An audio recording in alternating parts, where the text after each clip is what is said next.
Has everybody got their translating devices, headsets? Yep.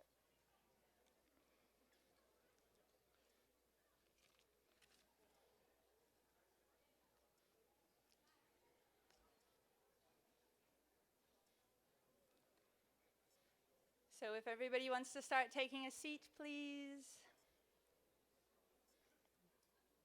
Perfect. All right. Well, welcome to ICCB. This is really exciting to be here. I'm presenting the first plenary of ICCB. My name's Marina Mills, and I'm going to be presenting Dr. Brigitte Baptiste, who is an inspiration for conservation in Colombia and Latin America and beyond. Dr. Baptiste is the General Director of the Humboldt Institute. She represents Latin America in IPBES and fights for conservation, the enhancement of ecosystem services, and also fights for diversity within the conservation movement. So it's an absolute pleasure to have her come and join us for this beautiful plenary. And today she'll be talking about the peace process and greening Colombia's peace process. All right, thank you very much. Welcome, Brigitte.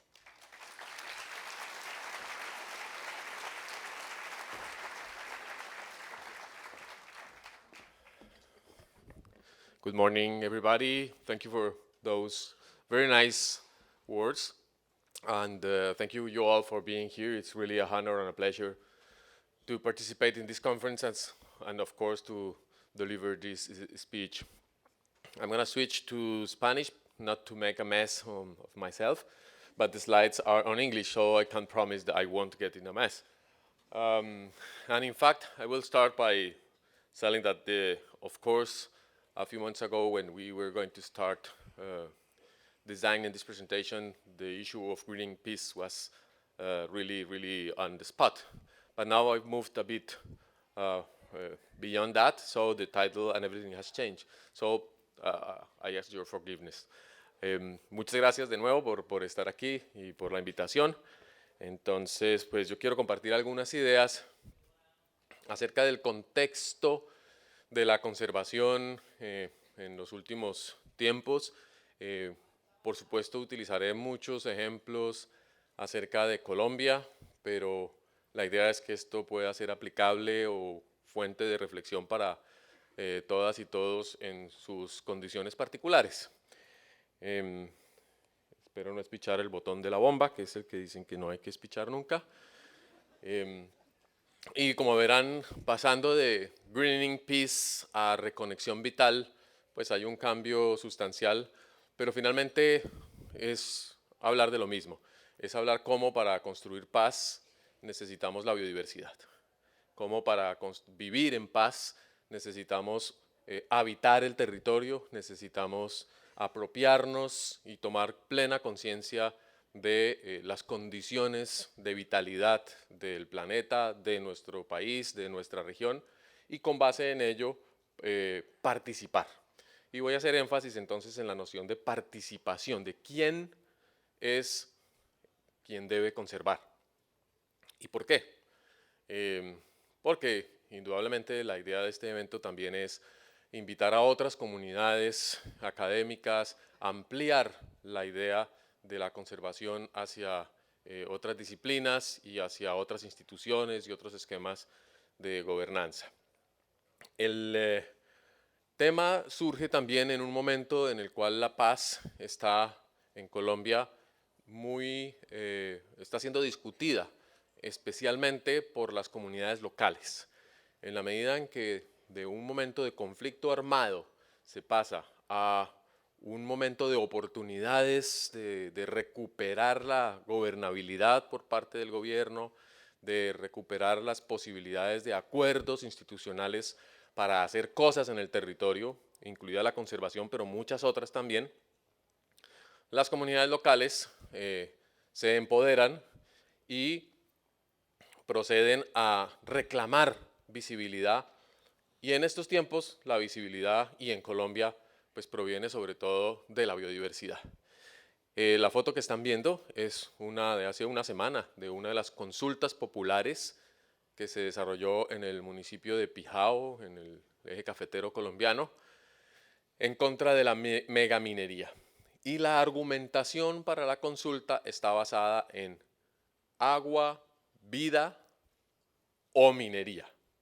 Claramente como dos actividades incompatibles y que deben respetar ante todo, que deben ser presentadas a la comunidad como una opción de decisión. En Colombia ya se han hecho 6, 7 consultas en los últimos meses y por supuesto la gente siempre masivamente a escala municipal vota a favor de la vida, a favor del agua, a favor de la biodiversidad. Pero al mismo tiempo eso está creando una situación de ingobernabilidad a escala nacional de los recursos del subsuelo, del petróleo e indudablemente esto se va a expandir a otros conflictos locales, centrales y de otra naturaleza que no necesariamente, espero que no suceda, se van a transitar en paz.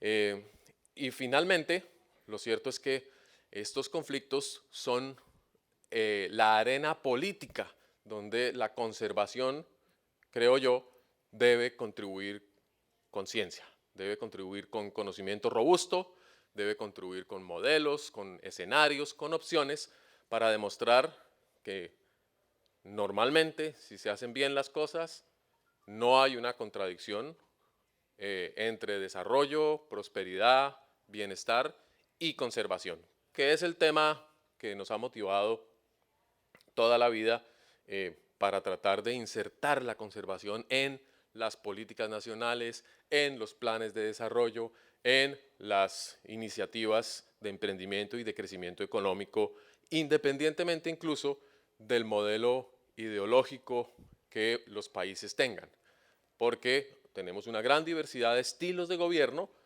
pero enfrentados a responder la misma pregunta: construir o no gasoductos, construir o no infraestructura portuaria, desarrollar autopistas, cuál es el modelo de desarrollo, y estamos volviendo un poco a debates que fueron muy vitales, muy álgidos en los años 70 al inicio, digamos, del ambientalismo y luego con la firma de los convenios, pero que hoy en día están teniendo otras manifestaciones.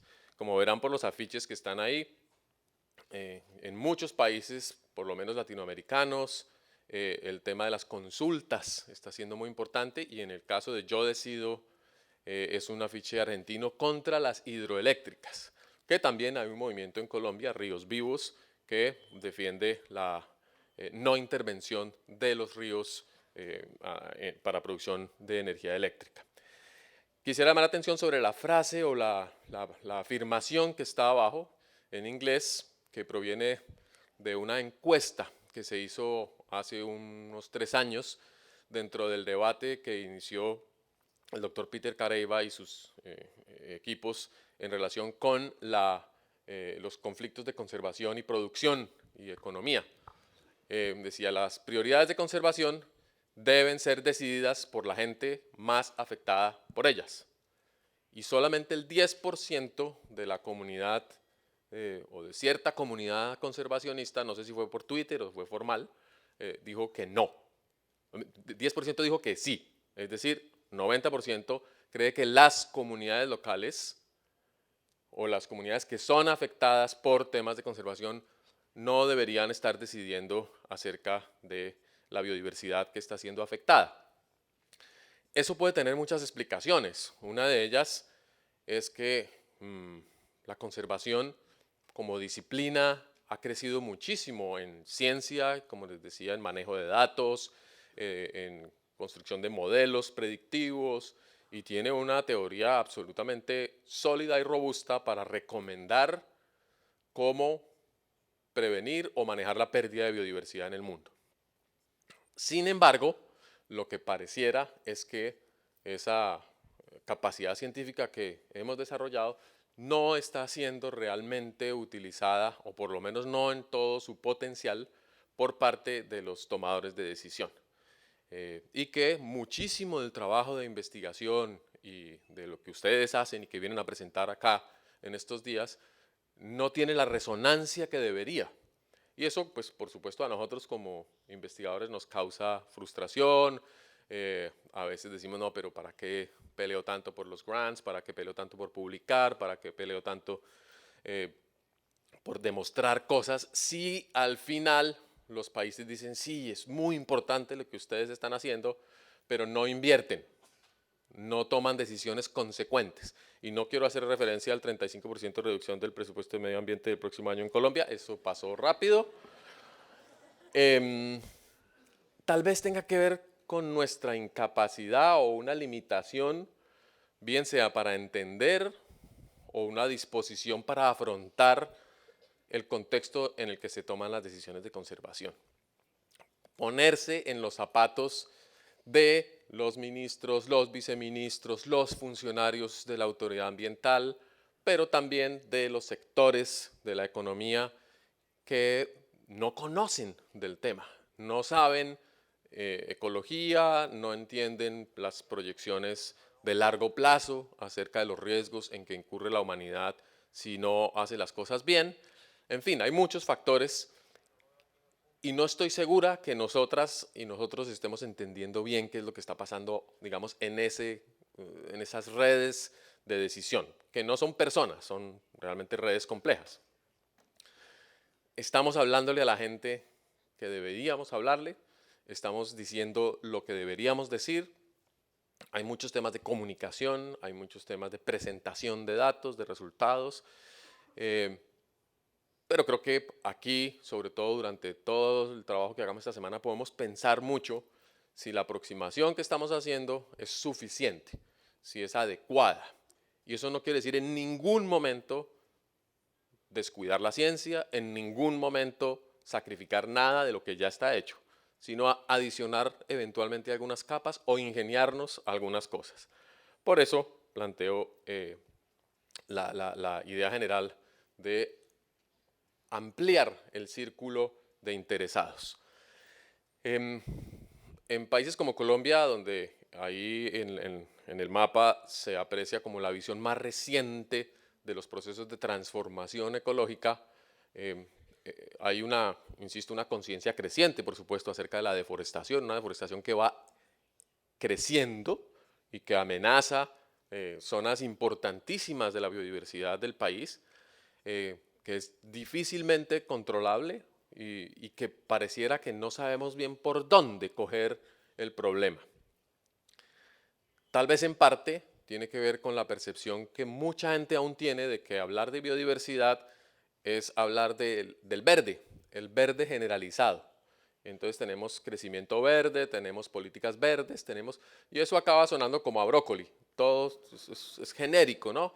Y en las ciudades más, la infraestructura verde de la ciudad, y finalmente, por ejemplo, en los renders del desarrollo de los puertos, del ordenamiento territorial, en los proyectos, la gente distribuye el verde para demostrar que sí está teniendo en cuenta el ambiente, pero realmente no está entendiendo nada de lo que hay ahí. Y nuestra tarea más importante creo que es llenar de contenido, cambiar del brócoli por lo menos a una ensalada un poco más compleja. El contexto global, por supuesto, de la conservación también ha cambiado sustancialmente, no solamente para nosotros como instituciones e investigadores en el tema. En los últimos 30, 40 años, la disciplina ha tenido un despliegue gigantesco, pero el mundo también ha hecho una reflexión muy importante acerca de por qué conservar y en qué contexto conservar es fundamental. Y hay debates públicos gigantescos, hay espacios como este para lograrlo. Y hay sobre todo una tensión que creo que es muy positiva en relación con las metas de desarrollo del milenio que fueron sustituidas por los objetivos de desarrollo sostenible. ¿Cómo hacer conservación para superar la pobreza? ¿Cómo hacer conservación para el bienestar de las personas, de los seres humanos, de las comunidades, de toda la sociedad? Y al mismo tiempo garantizar entonces la integridad, la salud de los ecosistemas. La famosa dona del desarrollo de Kate ¿cómo se llama? Raworth, perdón, en el que dice que mire, realmente para solucionar esos problemas, la huella ecológica de la humanidad no tendría por qué ampliar más, no tendría por qué ser más allá del 1% de lo que está sucediendo, demostrando con ello que el problema sustancial de la calidad de vida en el planeta es un problema de distribución, es un problema distributivo. ¿Cómo la comunidad de conservación entiende y asume el problema distributivo? Esa es una pregunta fundamental y no es una pregunta ideológica, no es una pregunta sencilla, pero es una pregunta abordable por parte de una comunidad científica madura y no necesariamente representa torear una serpiente. No sé cómo traducen torear una serpiente en inglés. También en los últimos años hemos visto el énfasis en la idea de que la biodiversidad es la que está detrás de la provisión de bienestar a las sociedades, bien sea de manera material, directa, a través del consumo de productos de la biodiversidad, bien sea a través de sus contribuciones al mantenimiento de la calidad ambiental, de la prevención de riesgos, en fin. Y los Objetivos de Desarrollo Sostenible insisten en que hay esa compatibilidad o que debemos encontrarla. Debemos encontrar la compatibilidad, sobre todo entre las metas que hacen relación a la protección de la salud planetaria, las metas 13, 14, 15, cambio climático y las otras metas. Entonces yo creo que hay un movimiento gigantesco planetario para avanzar en ese sentido y tenemos que estar ahí con la mejor ciencia y nuestras mejores capacidades. Una de las ideas que no todos comparten es la noción de que si el problema lo causamos los seres humanos, fundamentalmente, debemos usar una perspectiva humana para resolverlos. Necesitamos confiar en nuestro ingenio, confiar en nuestra capacidad para abordar y afrontar estos problemas. Y de ahí la noción del antropoceno, de un planeta que está completamente a cargo nuestro, puede ser arrogante, puede ser incompleto, pero es una propuesta que llama la atención y llama a la responsabilidad. Somos nosotros como Homo sapiens quienes en este momento tenemos la posibilidad de tener conciencia de lo que está sucediendo en el planeta y deshacer lo que está mal hecho. Entonces, por supuesto, reconocemos que sí, que la biodiversidad está experimentando una crisis muy grave, que muchos de los aspectos sobre los que hay trabajos en este Congreso tienen que ver con presiones de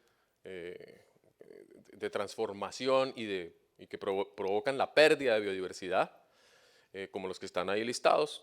Ahí son ustedes los expertos realmente, mucho más que yo, pero que en ese contexto de cambio tan rápido hay condiciones emergentes que pueden servir para apalancar y encontrar soluciones de corto plazo. Así como hay, digamos, tendencia al caos en muchos aspectos, empiezan a emerger sorpresas interesantes y muchas de la comunidad científica. Entonces el llamado siempre a nosotros es a la contribución, a las soluciones, por dónde ven salida, incluso pensando, como dicen, por fuera de la caja. Probablemente uno de los aspectos más críticos para lograr eso, para encontrar esas respuestas no convencionales, tiene que ver con entender los aspectos de gobernanza. ¿Quién está a cargo realmente de las decisiones? O sea, no, pues el gobierno. No, el gobierno tiene un papel y participa y dependiendo de a qué escala y en qué condiciones puede proveer algún tipo de procesos orientados a la solución, pero no es el único y a veces ni el más importante. El sector privado, los empresarios, indudablemente tienen un papel que jugar en la gestión del territorio, en la gestión de la biodiversidad y en la conservación, pero tampoco son el único actor. Miren en las consultas previas, el debate acaba siendo entre economía corporativa y economías locales, solidarias y movimientos de la sociedad civil, a veces muy radicales. Entonces también la sociedad civil se organiza y está reclamando derechos, está reclamando participación y está reclamando la construcción de nuevos acuerdos. No sé qué tan visible sea en todas partes, pero indudablemente por la coyuntura colombiana es un momento álgido, un momento caliente. Muchas instituciones o redes de trabajo se han ido estableciendo. Aquí hay algunas de las que yo tengo noticia, con las que intercambio algo. Seguramente también ustedes hacen parte de ellas. Hacen falta muchas otras. Por ejemplo, la UICN, que tiene toda una aproximación de gestión de ecosistemas importantísima. Pero es para mostrar que sí hay por dónde, que sí hay una comunidad científica también en evolución que está comprometida y que está buscando esas salidas. Por supuesto tengo que hacer referencia a la IPBES en la medida en que represento a muchos de ustedes en el panel técnico-científico y al marco conceptual de la IPBES, sobre todo que reconoce esas condiciones a las cuales he hecho referencia. La biodiversidad debe ser manejada, gestionada en un contexto de múltiples sistemas de valores, en un contexto de múltiples sistemas de conocimiento, en un contexto de múltiples intereses y tiene, digamos, unos puntos críticos en donde, bien sea las ciencias naturales, las ciencias sociales, las ciencias humanas u otros tipos de experticia pueden contribuir. Y la idea de la IPBES es facilitar el encuentro de todas esas fuerzas, es el encuentro de quienes piensan que el tema de los incentivos económicos o la normatividad ambiental son más importantes que la investigación o viceversa, para realmente mostrar que todo es importante, pero necesita foco, necesita llegar al punto, como siempre se dice en la universidad. Ahora, recordar siempre, entonces, bajo esa propuesta, que de lo que estamos hablando es de hacer manejo de la biodiversidad en esta época. Puede que la llamemos antropoceno o no. Y es una época muy distinta, incluso muy distinta a cuando se firmó la Convención de Río. El crecimiento demográfico planetario sigue siendo exponencial. El crecimiento de los conflictos armados de baja intensidad sigue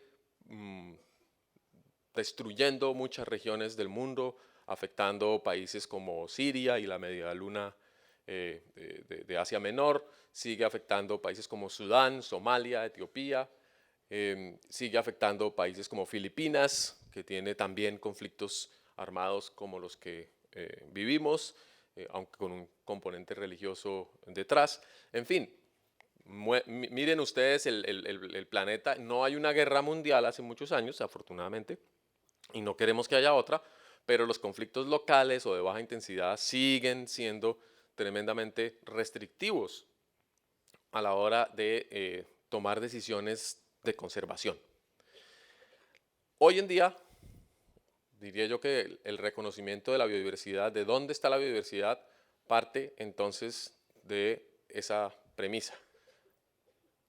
Está en todas partes. La biodiversidad está no solamente en los ecosistemas silvestres, sino está en todos los ecosistemas que han sido inducidos o que han sido transformados por los seres humanos. Y de hecho, en la medida en que los seres humanos abundamos más, a veces como plaga, quién sabe, ojalá que no, esas transformaciones son más drásticas o más persistentes. Por tanto, la biodiversidad está cambiando, digamos, de lugar todo el tiempo. ¿Qué tanto podemos dar cuenta de ese movimiento de la biodiversidad hacia ambientes de selvas taladas que tardarían 50, 80, 100 años en recuperarse si los humanos nos retiramos, cosa que es poco probable que suceda? La biodiversidad en los ambientes urbanos, que hoy en día cobijan el 50% de la humanidad, en Colombia es el 75% y que habitan pequeñas poblaciones dispersas por el territorio, en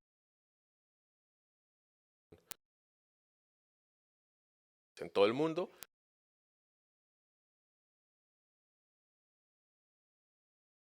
Está moviendo su población de una manera muy rápida precisamente para cambiar el balance entre lo urbano y lo rural y tener mayor movilidad o movimiento en su gobernabilidad. Eso es un espacio tremendamente interesante de análisis y de oportunidades de trabajo con biodiversidad.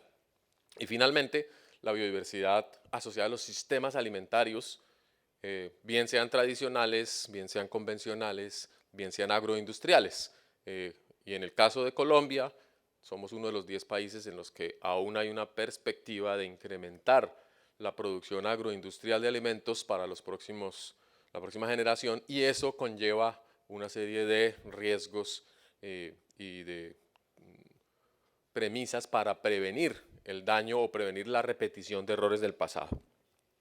Si pensamos también que esos ámbitos donde está la biodiversidad se transforman en el pasado de manera bastante espontánea, pero en la medida en que tenemos mayor capacidad de planificación y mayor músculo para orientar el desarrollo, por supuesto que generan oportunidades de hacer cosas que no estaban a disposición hace 50, hace 80 años. Aquí está simplemente una imagen típica de las transiciones que ocurren entre los distintos tipos de uso del suelo o de manejo de un ecosistema, de un paisaje, y cómo se vuelven una cosa u otra, y a través del tiempo podemos entender qué papel ha jugado la biodiversidad en esa transición o qué queda de la biodiversidad en esa transición, y si podemos, digamos, en algunos casos, volver a empacar la caja de Pandora, poco probable, o redireccionar hacia adelante nuevas transformaciones. Eso también está sucediendo, hay procesos espontáneos. En Colombia la cobertura de los bosques andinos de montaña se ha recuperado entre un 15 y un 18% los últimos años por factores sociales, por factores del conflicto, pero además, o en contraposición a la deforestación, hay un proceso de aforestación que es indispensable también entender. Entonces, hay una serie de perspectivas en esa manera de entender las transiciones ecológicas que, al ser incorporadas en la planificación del territorio, tienen una perspectiva muy promisoria. Por supuesto, hay muchos elementos en esa discusión que se están poniendo sobre la mesa, que van a aparecer en algunos de los debates acá, y que hay que alimentar, diría yo, con paciencia, con generosidad e insisto, como lo voy a decir al final, con interdisciplinariedad o transdisciplinariedad.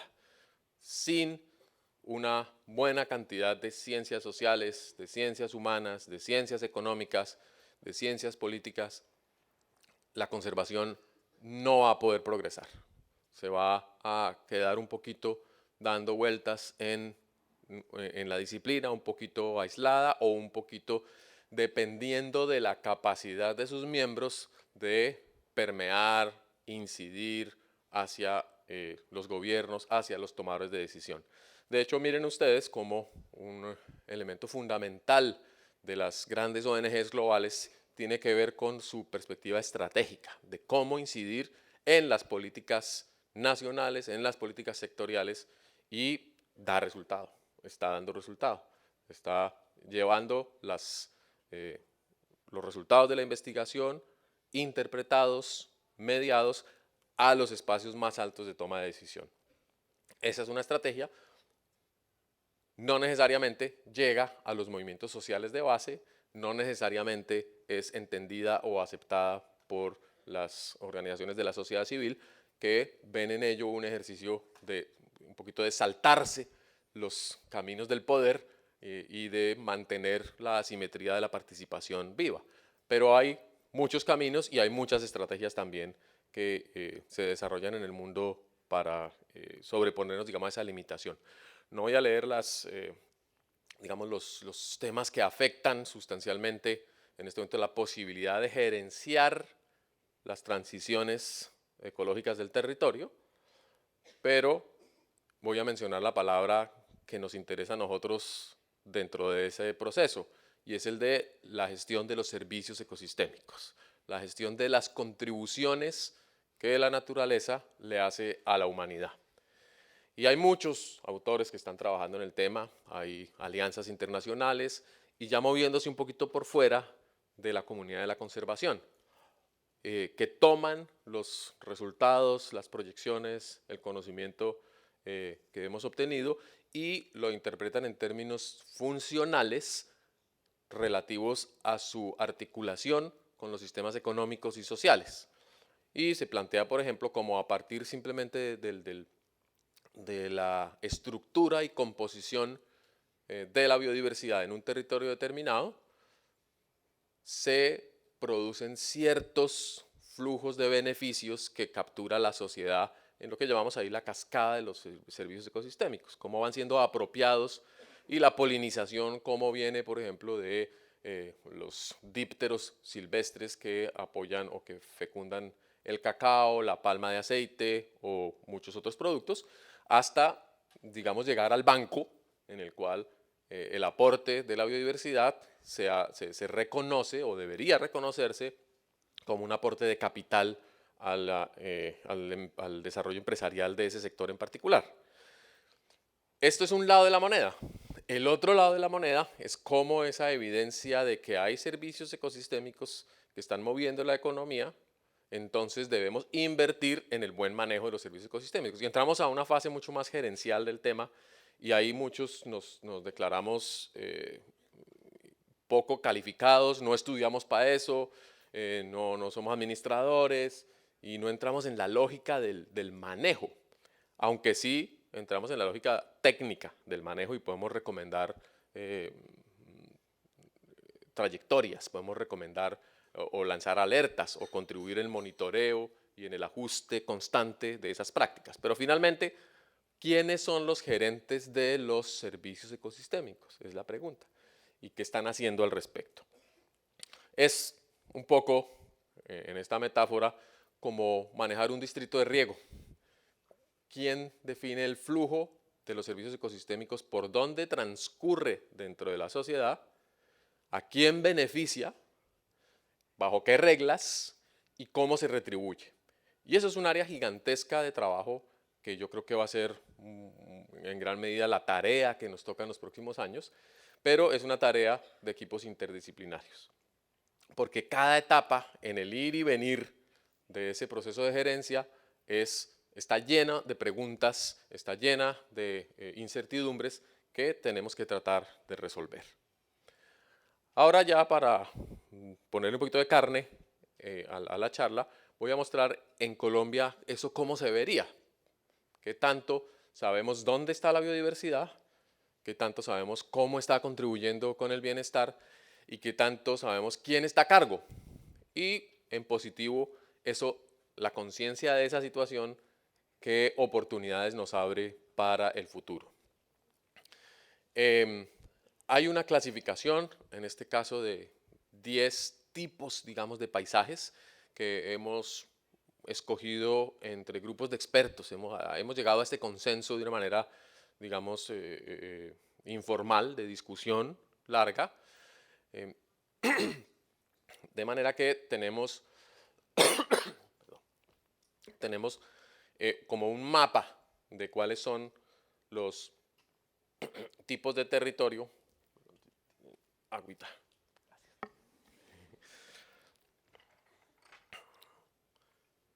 ¿Cuáles son los tipos de territorios a los que nos estamos enfrentando? Cada uno con su historia, con su trayectoria y como para dónde van.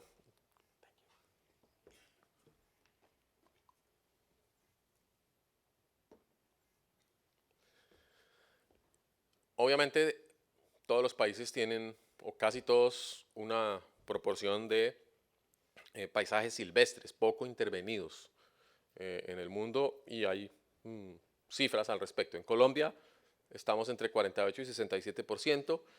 A veces es difícil diferenciar algunos tipos de paisajes apropiados por las sociedades, sobre todo sabanas, las punas y los ecosistemas de alta montaña, porque ahí la transformación o es muy drástica o tiende a mimetizarse con el territorio. En cambio, es mucho más fácil ver la deforestación. Aquí entonces tenemos esas cifras. Tenemos en Colombia entre un 14 creciendo a un 18% de áreas protegidas y seguramente se incrementará hasta cumplir con la meta de Aichi. Tenemos territorios colectivos que pertenecen a pueblos indígenas y pueblos afrodescendientes, casi una tercera parte del país. Tenemos territorios que son manejados por comunidades rurales, campesinas, muy heterogéneas.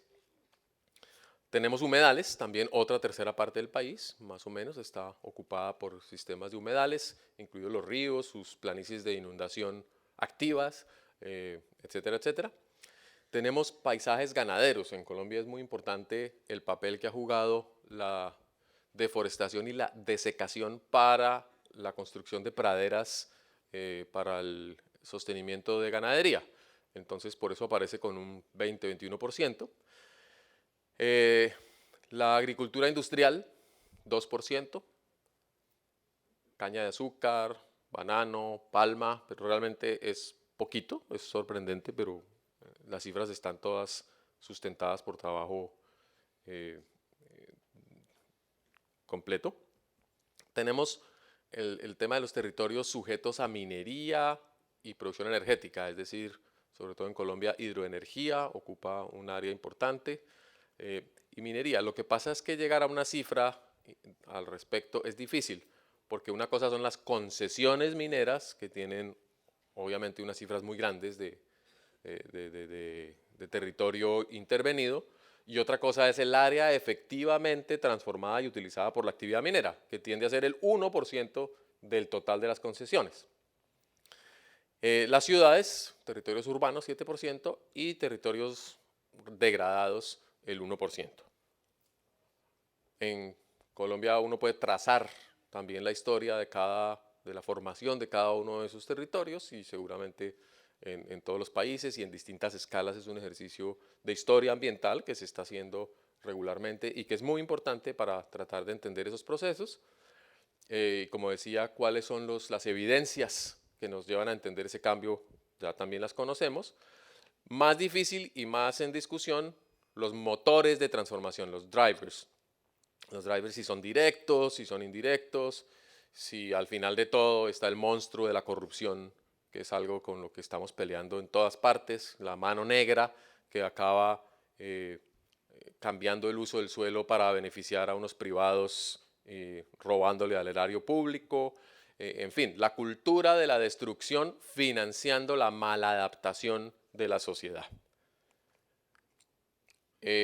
Hay trabajos muy importantes acerca de esa distribución de la incidencia humana en los ecosistemas. Aquí combiné dos fuentes, hay varias, combiné la fuente de WCS y la fuente de TNC, que hacen un trabajo para mostrar qué tanto hemos transformado los humanos con nuestras actividades los paisajes. Y yo creo que es un dato bien interesante para comparar, por ejemplo, y saber cómo en la eurozona el promedio de ecosistemas silvestres o de territorios que se podrían describir como que mantienen una condición silvestre es del 2%. Eso es casi nada. Y en países como Australia, Bolivia, Colombia, supera la mitad del territorio. Entonces, no solamente para pensar oportunidades de conservación, sino para entender por qué se ha llegado a esas condiciones y qué efecto tienen en las relaciones multilaterales y en las negociaciones globales. ¿Dónde está la biodiversidad hoy en día? ¿Y quién está a cargo de la biodiversidad? Los países megadiversos, que en chiste se les dice los megadispersos porque no hemos logrado realmente posicionar la biodiversidad como un capital político, entonces eso hace difícil a veces las negociaciones internacionales para llegar a acuerdos mucho más prácticos. Y luego tenemos territorios como los que les había listado. Por supuesto vieron que la suma no da 100%, porque hay sobreposición, hay comunidades indígenas en áreas protegidas que tienen ecosistemas silvestres y así sucesivamente. Entonces, en ningún caso estos territorios configuran la totalidad del territorio. Y la otra claridad que tengo que hacer es que esta discusión no contiene ninguna reflexión acerca de los ambientes marinos. básicamente porque el Instituto Humboldt, de donde provengo, no está expuesto ni tiene competencia, y también porque en gran medida ha habido un sesgo global hacia la conservación terrestre. Conocemos más de los ambientes terrestres y continentales que de los ambientes oceánicos y marinos, pero no es deliberada ni para ignorar, por supuesto, la importancia que tienen los océanos planetarios. La pregunta, ¿qué tanta biodiversidad realmente están conservando las áreas protegidas? Eso sigue siendo vigente, y es difícil hacerlo porque requiere trabajo de campo persistente, requiere monitoreo, requiere modelamiento, requiere sistemas de información, en fin. Pero más allá de eso, sabemos que hay, si nos queda un 60% de espacios silvestres, un reto muy grande para garantizar la persistencia de esa biodiversidad en los paisajes que no están dentro de las áreas protegidas. Entonces, una parte de esa biodiversidad podrá hacer parte de nuevas áreas protegidas o de nuevas formas de conservación que deben emerger de nuestras recomendaciones. ¿Qué tanto se puede hacer y de qué depende un poco cada vez más de la disposición de los gobiernos a crear estas áreas, a financiarlas, a asumirlas dentro de su programación de desarrollo? Las tierras colectivas, como les decía, también, digamos, tienen el mismo tema por detrás. Sería un error considerarlas áreas protegidas, y los mismos pueblos indígenas y las comunidades negras lo han dicho, pero a menudo hay una sinergia y unos acuerdos de conveniencia mutuos porque los modos de vida requieren la conservación. Entonces, ahí hay un trabajo también constante para tratar de entender mejor cómo es y quién decide acerca de la biodiversidad de las áreas colectivas, de los territorios colectivos. Actores poco reconocidos, poco caracterizados: los pescadores, las comunidades anfibias, que en Brasil, por ejemplo, en Mato Grosso son importantísimas, en Pantanal, que son importantísimas en el sur de los Estados Unidos, que son importantísimas en el sureste asiático, en el delta del Níger, en fin, tenemos un estilo de vida anfibio que, por el hecho de estar vinculado al agua, no tiene tierra. Entonces, son comunidades que no tienen propiedad y que deben regirse por otros esquemas jurídicos y normativos. Y no necesariamente esos esquemas tienen las claves para manejar una biodiversidad que además se mueve por los ríos, todos los peces migran, las tortugas tienen temporadas y también se mueven, como decía alguien, se salen del ecosistema. Entonces hay que esperar a que vuelvan para poderlas monitorear. Pero la fauna silvestre de los humedales es una de las que requiere mayores acuerdos de gobernanza, desde lo local incluso a lo global. Los tratados que regulan la protección de especies migratorias, por ejemplo, tienen ese propósito. El CITES también tiene ese propósito. Los territorios campesinos no hay en muchas partes. Me decían, por ejemplo, que en Suiza oficialmente solo hay 30.000 agricultores que están a cargo del manejo territorial de la ruralidad, y por tanto son un componente de la población, el componente de la población más importante. Hay que apoyar a los campesinos a que hagan bien la gestión de la biodiversidad. Aquí en Colombia, por ejemplo, el café, un tema que ha ido evolucionando y que tiene todavía una opción muy grande de construir amistades. Agricultura industrial, paso rápido, por lo que, digamos, tiene ese territorio tan corto, pero por supuesto para Argentina, Uruguay, Paraguay, Brasil, Bolivia, son temas álgidos por los temas de soya y de deforestación para sustitución de bosques por cultivos comerciales. Ya hablé de la polinización. Ganadería, no solamente la de tierras planas. En los Andes la ganadería ha sido desastrosa, porque en zonas de pendiente con alta pluviosidad son responsables casi que completamente de la pérdida de las selvas de montaña. Y ahí el tema ha pasado un poco desapercibido. Ciudades. Aquí tendremos mañana un conversatorio sobre biodiversidad y ciudades en la tarde, así que podemos expandir un poquito el tema de la biodiversidad urbana. Minería, gran problema de gobernabilidad.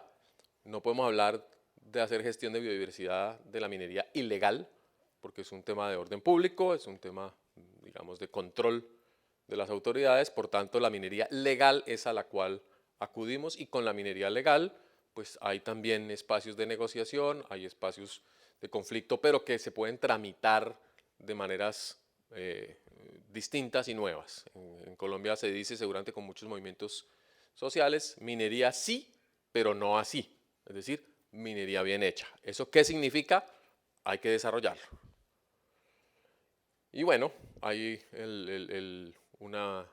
simplemente un llamado de atención, ya no sobre un componente territorial de la gestión de biodiversidad, sino el tema de la gestión del conocimiento, que es con base en el cual vamos a poder monitorear, evaluar, innovar y construir elementos para esa transición, para hacer que esos paisajes en movimiento mantengan y recuperen la biodiversidad que se ha perdido a través de la historia por distintos motivos. Entonces, hacer gestión del conocimiento es ahí sí donde menos invierten los gobiernos, donde siempre hay excusas para no priorizar, y que requieren entonces recurrir a malabarismos para poder sobrevivir. Sin información de biodiversidad no hay cómo tomar decisiones. Ningún economista tomaría decisiones sin datos. Y por supuesto, lo que está pasando a menudo es que en la decisión de política ambiental estamos tomando decisiones sin suficientes datos, o sin datos accesibles a todo el público para que haya debate y construcción de gobernanza. Entonces, retos, por supuesto, seguir trabajando en ciencia, como les decía al principio, y urgentemente actuar en otros frentes, expandir el trabajo de la comunidad de biología de la conservación, expandirlo y seducir sobre todo a otros actores, a otras perspectivas disciplinarias, porque ahí es donde vamos a encontrar probablemente la posibilidad de construir recomendaciones de desarrollo sostenible. En conclusión de mi parte, por supuesto, reconocer que la biodiversidad cambia, pero también la sociedad cambia, y rápidamente. Y eso a veces nos genera un problema de velocidad, ¿cierto? Porque la ciencia requiere tiempo. Podemos tal vez discutir las premisas de esta presentación. ¿Es relevante o no volverse a preguntar dónde está la biodiversidad, quién está a cargo de ella, cómo se está manejando? Creo que siempre estamos en esa discusión. Y cómo construimos transdisciplinariedad. No sé cuántos de ustedes acá sean economistas, administradores o provengan de las ciencias sociales. Menos del 10%. Entonces, a conseguir novia y novio por fuera del clan. Muchas gracias.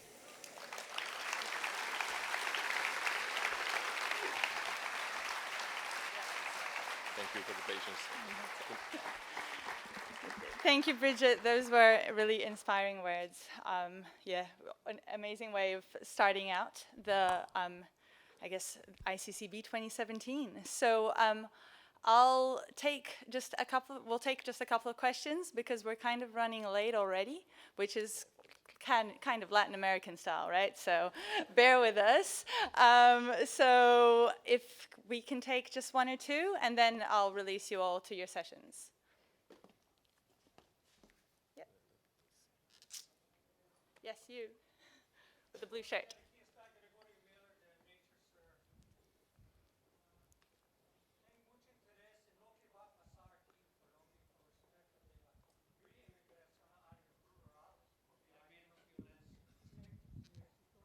Sí. Porque hay un cambio aquí en Colombia ahora. Entonces, hay una gran posibilidad de tener una redistribución de población aquí en Colombia. Entonces, ¿qué piensas tú sobre eso? Está sucediendo, y está sucediendo en la medida en que muchos de los vacíos de gobernabilidad que quedaron a partir de la firma de los acuerdos y del cese al fuego con las FARC hicieron que regiones donde estos grupos tenían control ahora no lo tengan. Y el gobierno no ha logrado aún pleno control de esos espacios, dejando muchas, digamos, muchas puertas abiertas al caos. Estamos hablando directamente de ello. Y también a los intereses de muchas fuerzas que estaban listas antes que el mismo gobierno o que la academia a ocupar rápidamente esos espacios. Que haya habido cese al fuego no quiere decir que no haya violencia en el campo. Hay otros grupos tratando de copar esos espacios y hay un problema fundamental asociado con el narcotráfico y es el crecimiento de la deforestación para la producción de cocaína. Al menos la mitad de la deforestación colombiana del año pasado se dio para producción de cocaína y eso genera una distorsión muy grande en la capacidad institucional de reapropiarse del territorio. Es un problema militar también, es un problema de policía, pero también es un problema de ingenio para encontrar soluciones rápidas de gobernanza.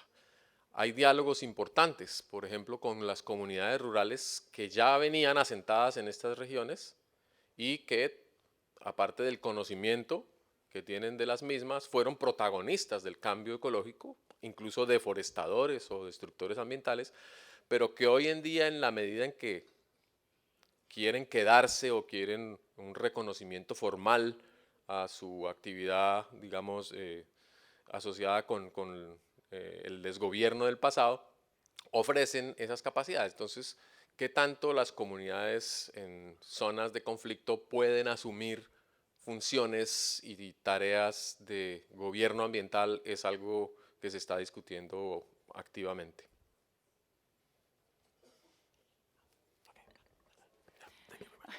Thank you very much. Please help me thank Bridget for these amazing words.